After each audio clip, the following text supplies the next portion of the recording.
मैं हाँ चंचल मनोहर सिंह, तुसी देख रहे हो अमृत प्रसार चैनल। आप सब जी का बहुत बहुत स्वागत है। अज की चर्चा का विषा असी बनाया है सरदार इकबाल सिंह लालपुरा, जिहड़े के एक रिटायर्ड पुलिस ऑफिसर हैं ते प्रमोटिड हो के वो IPS बने, वो पंजाब तो हैं। उन्होंने बीजेपी ने बहुत उच्चा रुतबा दिता ते उन्होंने बीजेपी दी वर्किंग कमेटी का मैंबर भी बनाया अते उस दे नाल ही उन्होंने बीजेपी का पार्लीमेंट बोर्ड का मैंबर भी बनाया। इस वेले वो सब तो ताकतवर सिख हैं ते ये पहली बारी होया कि किसी पार्टी ने किसी सिख नेता नू इन्नी पावरफुल कमेटियां दे मैंबरान बनाया होवे। इस तो पहले वो माइनॉरिटी कमीशन दे चेयरमैन है, जिथे मोदी साहब ने उन्होंने कैबिनेट रैंक का रुतबा दिता है। सो लालपुरा कोई पंजाब विच बहुत जानी पछाणी हस्ती नहीं मने जाते।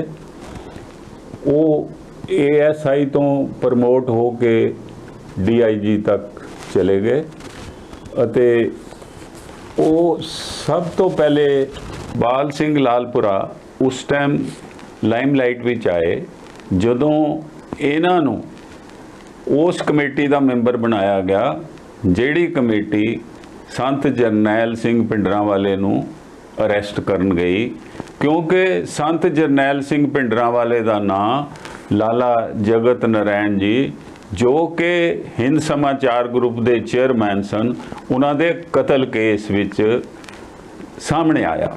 उन्हां ते शक किया गया।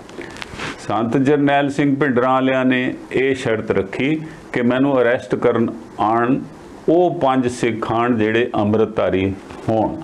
तो पंजाब पुलिस ने 5 अमृतधारी सिख लभे, उन्हां विच एक इकबाल सिंह लालपुरा भी सन अते ये 5 सिंह जदों अरैसट करन गए तां संत जरनैल सिंह भिंडरांवाले ने चौंक मेहता तो अपनी गिरफ्तारी दे दी। उन्होंने लुधियाने लिया के एक रैस्ट हाउस रखा गया, फिर उन्होंने फिरोजपुर जेल विच भेजा गया। उस तो बाद इकबाल सिंह जिहड़े वो बादल परिवार के बड़े नेड़े हो गए, ये श्रोमणी अकाली दल बादल के नेड़े हो गए। बादल के नेड़े होने नाल इन्हां दियां तरक्कियां होनियां शुरू हुईयां। इन्हों पहले SSP तरनतारन लाया गया, फिर इन्हों SSP हुशियारपुर भी लाया गया, इन्हों SSP कपूरथला भी लाया गया। इस प्रकार ये काफ़ी बादल परिवार के नेड़े आ गए। हुण इत्थे दसना चाहते हैं कि ये अज तो 3-4 साल पहले BJP के कॉन्टैक्ट विच आए अते इन्होंने BJP ज्वाइन कर ली। ये इस समय इन्हां दा जिहड़ा पिंड है वो है कलमा मोड़, नूरपुर बेदी, आनंदपुर साहब विच है। इत्थे उन्हां दे वड्डे वडेरियां ने लालपुरा पिंड तरनतारन तो अपनी जद्दी जमीन बेच के इत्थे एक वड्डा फार्म बनाया, जिहदी कोई 30-40 एकड़ का फार्म दस्सिया जाता है। तो इन्हां ने अपनी रिटायरमेंट तो बाद अपना जीवन इस फार्म हाउस ते कोठी बना के ही शुरू किया अते आनंदपुर साहब विच इन्हां ने कई स्कूलों ते कई समाज सेवी संस्थावां दे मैंबर भी हैं ते स्कूल दी कमेटी दे चेयरमैन भी हैं। इन्हां ने अपना जिहड़ा समाजिक जीवन विच गतिविधियां सी वो जारी रखियां अते ये आनंदपुर साहब विच एक जानी पहचानी हस्ती दे रूप विच उभरे। पर इन्हां ने जदों BJP ज्वाइन की तो जदों ਮਨਿਆਰਟੀ ਕਮਿਸ਼ਨ ਦੀ ਇੱਕ ਪੋਜੀਸ਼ਨ ਖਾਲੀ ਹੋਈ ਜਿੱਥੇ ਕਿ ਕਿਸੇ ਮਨਿਆਰਟੀ ਨੂੰ ਲਾਣਾ ਸੀ ਤੇ ਮਨਿਆਰਟੀ ਕਮਿਊਨਿਟੀ ਵਿੱਚੋਂ ਸਿੱਖ ਸੰਪਰਦਾ ਵਿੱਚੋਂ ਇਹਨਾਂ ਨੂੰ ਬੀਜੇਪੀ ਨੇ ਇਹਨਾਂ ਦੀ ਅਪਾਇੰਟਮੈਂਟ ਕੀਤੀ। ਪਹਿਲੇ ਇਹਨਾਂ ਨੂੰ ਮੈਂਬਰ ਲਗਾਇਆ ਗਿਆ ਮਨਿਆਰਟੀ ਕਮਿਸ਼ਨ ਦੇ ਤੇ ਜਦੋਂ ਚੇਅਰਮੈਨ ਦੀ ਪੋਜੀਸ਼ਨ ਖਾਲੀ ਹੋਈ ਤਾਂ ਇਹਨਾਂ ਨੂੰ ਦੇਸ਼ ਦੇ ਪ੍ਰਧਾਨ ਮੰਤਰੀ ਨਰਿੰਦਰ ਮੋਦੀ ਜੀ ਨੇ ਚੇਅਰਮੈਨ ਲਾ ਕੇ ਕੈਬਨਿਟ ਰੈਂਕ ਦਾ ਰੁਤਬਾ ਦਿੱਤਾ।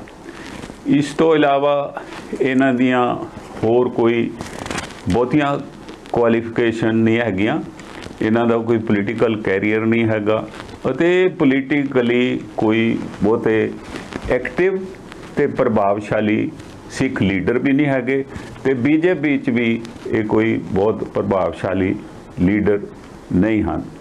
ਇਹਨਾਂ ਨੂੰ ਜਿਹੜੀ ਇਹਨਾਂ ਨੇ ਆਨੰਦਪੁਰ ਸਾਹਿਬ ਤੋਂ ਪਿੱਛੇ ਜੇ ਚੋਣਾਂ ਲੜੀ ਬੀਜੇਪੀ ਦੀ ਟਿਕਟ ਤੇ, ਉੱਥੇ ਇਹਨਾਂ ਦੀ ਜ਼ਮਾਨਤ ਜ਼ਬਤ ਹੋ ਗਈ। ਇਹ ਚੌਥੇ ਨੰਬਰ ਤੇ ਆਏ, ਇਹ ਫਾੜੀ ਰਹਿ ਗਏ। ਇਹਨਾਂ ਨੂੰ 7.4% ਵੋਟਾਂ ਪਈਆਂ, 10,067 ਵੋਟਾਂ ਪਈਆਂ। ਤੋ ਪਰ ਫਿਰ ਵੀ ਇਹਨਾਂ ਨੇ ਜਿਹੜਾ ਇਹਨਾਂ ਦੀ ਨੇੜਤਾ ਦੇਸ਼ ਦੇ ਪ੍ਰਧਾਨ ਮੰਤਰੀ ਮੋਦੀ ਜੀ ਨਾਲ ਹੈ, ਉਹਦਾ ਇਹਨਾਂ ਨੂੰ ਪੂਰਾ ਫਾਇਦਾ ਹੋਇਆ। ਉਹਦੇ ਵਿੱਚ ਇਹ ਹੋਇਆ ਕਿ ਉਹਨਾਂ ਨੇ ਇਹਨਾਂ ਨੂੰ ਹੁਣ ਇਹ ਦੋ ਬੜੀਆਂ ਤਾਕਤਵਰ ਬੀਜੇਪੀ ਦੀਆਂ ਕਮੇਟੀਆਂ ਦਾ ਮੈਂਬਰ ਬਣਾਇਆ। ਚਾਹੇ ਇਸ ਕਮੇਟੀਆਂ ਦੇ ਮੈਂਬਰ ਜਿਹੜੇ ਉਹਨਾਂ ਦੀ ਕੋਈ ਬਹੁਤੀ ਤਾਕਤ ਤੇ ਨਹੀਂ ਹੁੰਦੀ ਕਿਉਂਕਿ ਜੋ ਫੈਸਲੇ ਲੈਣੇ ਹਨ ਉਹ ਮੋਦੀ ਜੀ ਨੇ ਲੈਣੇ ਆ। ਇਹ ਪਾਵਰਫੁਲ ਕਮੇਟੀ ਵਿੱਚ ਇੱਕ ਪਾਵਰਲੈਸ ਮੈਂਬਰ ਹਨ।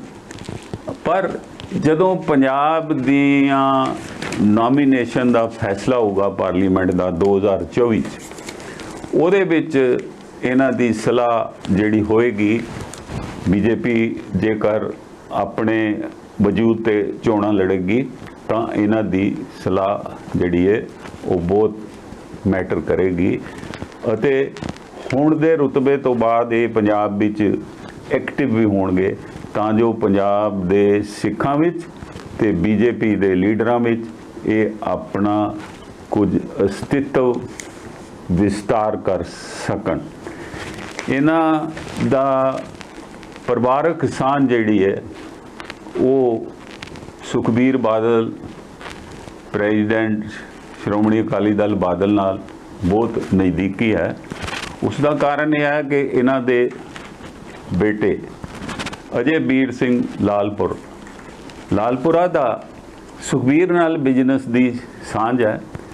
ਇਹਨਾਂ ਦੀ ਇੱਕ ਸਾਂਝੀ ਕੰਪਨੀ ਹੈ ਜਿਹਦੇ ਵਿੱਚ ਕਿ ਇਹ ਹੈਲੀਕਾਪਟਰ ਦੀ ਸਰਵਿਸ ਪ੍ਰਾਈਵੇਟ ਲੋਕਾਂ ਨੂੰ ਪ੍ਰੋਵਾਈਡ ਕਰਦੇ ਹਨ।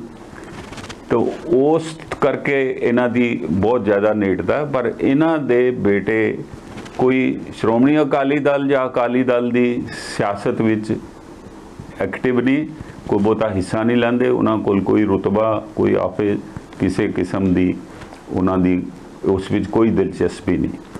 ਇਹਨਾਂ ਦਾ ਜਿਹੜਾ ਕਲਮਾ ਮੋੜ ਨੂਰਪੁਰ ਬੇਦੀ ਆਨੰਦਪੁਰ ਸਾਹਿਬ ਵਿੱਚ ਫਾਰਮ ਹਾਊਸ ਹੈ, ਉਹ ਦੱਸਿਆ ਜਾਂਦਾ ਹੈ ਕਿ 30 ਏਕੜ ਤੋਂ ਵੱਧ ਹੈ।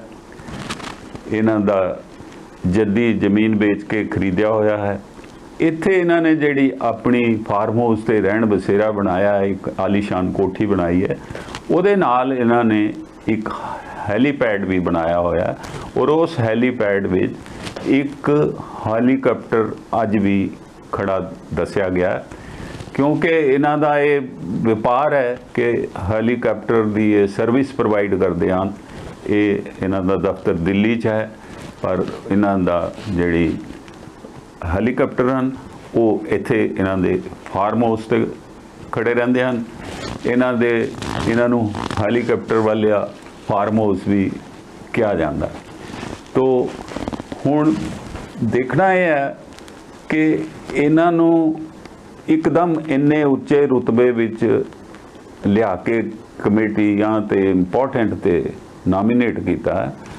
ਪਰ ਪੰਜਾਬ ਵਿੱਚ ਕਈ ਦਹਾਕਿਆਂ ਤੋਂ ਹਰਜੀਤ ਸਿੰਘ ਗਰੇਵਾਲ ਜੋ ਪੰਜਾਬ ਦੇ ਸਪੋਕਸਮੈਨ ਵੀ ਹਨ, ਉਹਨਾਂ ਨੂੰ ਅਜਿਹੇ ਨੋਮੀਨੇਸ਼ਨ ਲਈ ਮੋਦੀ ਸਾਹਿਬ ਨੇ ਕੰਸੀਡਰ ਨਹੀਂ ਕੀਤਾ। ਉਹ Harjit Singh Grewal Punjab industrial development corporation ਦੇ ਚੇਅਰਮੈਨ ਵੀ ਰਹੇ ਹਨ ਅਕਾਲੀ ਬੀਜੇਪੀ ਸਰਕਾਰ ਵੇਲੇ, ਅਤੇ ਉਹ ਅੱਜ ਕੱਲ੍ਹ ਉਹਨਾਂ ਦੇ ਸਪੋਕਸਮੈਨ ਵੀ ਹਨ ਬੀਜੇਪੀ ਪੰਜਾਬ ਦੇ। ਇਸ ਤੋਂ ਇਲਾਵਾ ਇੱਕ ਹੋਰ ਮਹੱਤਵਪੂਰਨ ਸਿੱਖ ਲੀਡਰ ਸਰਦਾਰ ਮਨਜਿੰਦਰ ਸਿੰਘ ਸਿਰਸਾ, ਜੋ ਕਿ ਬੀਜੇਪੀ ਦੇ ਸਿੱਖ ਮੁੱਦਿਆਂ ਉੱਤੇ ਸਪੋਕਸਮੈਨ ਹਨ, ਬੁਲਾਰੇ ਹਨ, ਅਤੇ ਦਿੱਲੀ ਤੋਂ ਜਦੋਂ ਵੀ ਸਿੱਖਾਂ ਦੇ ਮਸਲਿਆਂ ਤੇ ਕੋਈ ਗੱਲ ਕਰਨੀ ਹੁੰਦੀ ਹੈ, ਬੀਜੇਪੀ ਨੇ ਆਪਣਾ ਵਿਚਾਰ ਦੇਣਾ ਹੁੰਦਾ ਹੈ, ਜਾਂ ਉਹਨਾਂ ਨੇ ਆਪਣੀ ਕਿਸੇ ਕਿਸਮ ਦੀ ਸਿੱਖਾਂ ਨਾਲ ਹੋਏ ਕਿਸੇ ਅਨਿਆਏ ਜਾਂ ਕੋਈ ਹੋਰ ਗੱਲ ਤੇ ਕੋਈ ਕੁਝ ਕਹਿਣਾ ਹੁੰਦਾ ਹੈ, ਤਾਂ ਬੀਜੇਪੀ ਮਨਿੰਦਰ ਸਿੰਘ ਸਿਰਸਾ ਨੂੰ ਅੱਗੇ ਕਰਦੇ ਹਨ, ਅਤੇ ਉਹੀ ਪ੍ਰਾਈਮ ਮਿਨਿਸਟਰ ਲਈ ਜਿਹੜੀਆਂ ਉਹਨਾਂ ਦੇ ਘਰ ਵਿੱਚ 3 ਮੀਟਿੰਗਾਂ ਹੋਈਆਂ ਸਿੱਖ ਲੀਡਰਾਂ ਦੀਆਂ, ਸਿੱਖ ਸੰਤਾਂ ਦੀਆਂ, ਸਿੱਖ ਇੰਟੈਲੈਕਚੁਅਲ ਦੀਆਂ ਅਤੇ ਕਾਬਲ ਤੋਂ ਆਏ ਸਿੱਖਾਂ ਦੀਆਂ, ਉਹਨਾਂ ਦੀ ਸਾਰੀ ਜਿਹੜੀ ਅਰੇਂਜਮੈਂਟ ਕੀਤਾ, ਕਿਹੜੇ ਕਿਹੜੇ ਸੰਤ ਬੁਲਾਏ ਜਾਣੇ, ਕਿਹੜੇ ਕਿਹੜੇ ਇੰਟੈਲੈਕਚੁਅਲ ਬੁਲਾਏ ਜਾਣੇ, ਉਹ ਸਾਰਾ ਮਨਜਿੰਦਰ ਸਿੰਘ ਸਿਰਸਾ ਹੋਰਾਂ ਨੇ ਕੀਤਾ। ਪਰ ਉਹਨਾਂ ਨੂੰ ਵੀ ਇਹਨਾਂ 2 ਇੰਪੋਰਟੈਂਟ ਕਮੇਟੀਆਂ ਵਿੱਚ ਕੋਈ ਥਾਂ ਨਹੀਂ ਦਿੱਤੀ ਗਈ।